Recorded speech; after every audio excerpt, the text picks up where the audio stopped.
So you're listening to Cross Rhythms. I'm here with Joshua Luke Smith at Creation Fest. Right. Hello. Hello, mate. It's good to be here. So you've just done a seminar called Telling Your Story. So tell us a little bit about your story. Yeah, so I'm a married man, married to Kara. I have 2 beautiful kids. I'm a poet. Grew up in Pakistan. I'm a missionary kid. Yeah. And early on in my life, discovered the power of storytelling, really through my dad's music collection. And so in those early days, I was transfixed with telling stories, writing songs and poems that might do for others what some of those songs did for me as a young boy. Yeah, cool. So you are an artist and a musician, but you quite often describe yourself as a poet. Yes. So did that come kind of first? Were you always more of a kind of words person than the Absolutely, music? yeah. So I've always been writing words, and then I found music as more of a companion to the words. But I begin with words, and I'll end with words. Everything I've ever written begins with words, and then it's about finding the musical accompaniment or the musical bed to really sort of foster it. I identify as a poet as well, and so vocationally, because there's something that's beyond the words with being a poet. Being a poet is more how you move through the world and how you relate to society. You move through the world as a witness. You move through the world as someone who wants to observe and take in life in such a way that you could then articulate it to others, to potentially ascribe meaning to the things that people are already experiencing, but perhaps not taking notice of.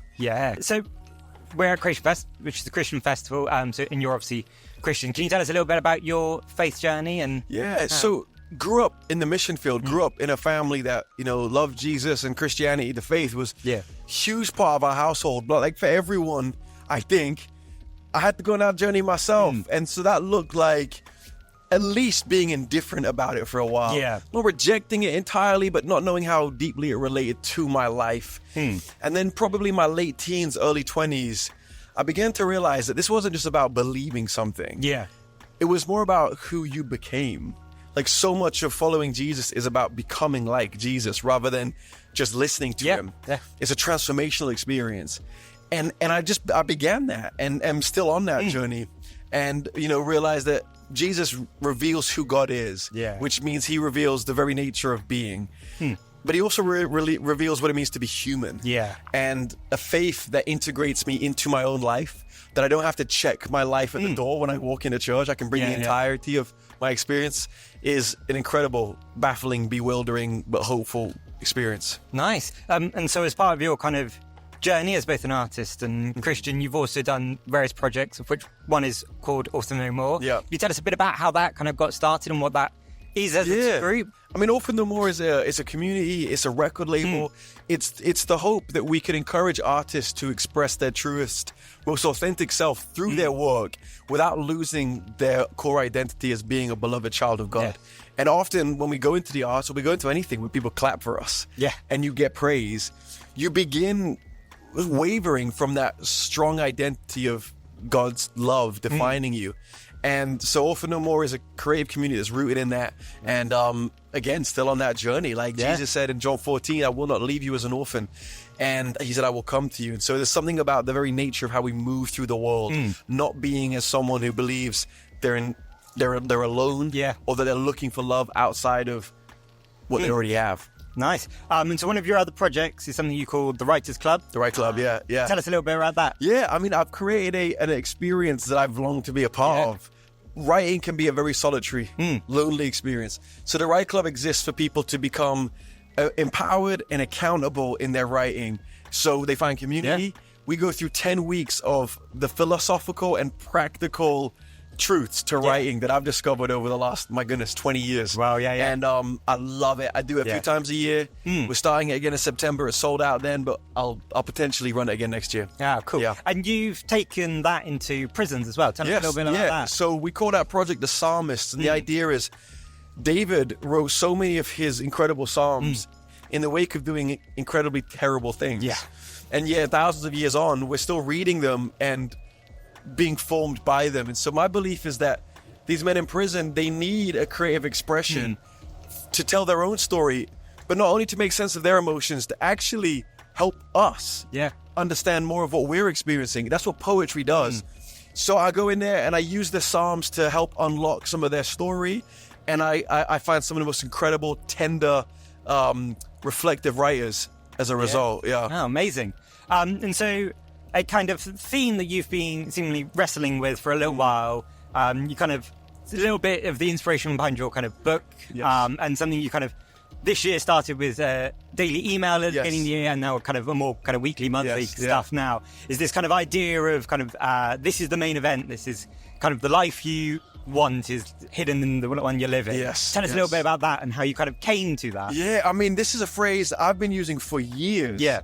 And it was born out of acknowledging that in the mundane moments of my life, the frustrating, the suffering of my life, which everyone experiences, this psychology would kick in of, I can't wait to get away from this and onto the thing that I'm meant to be doing.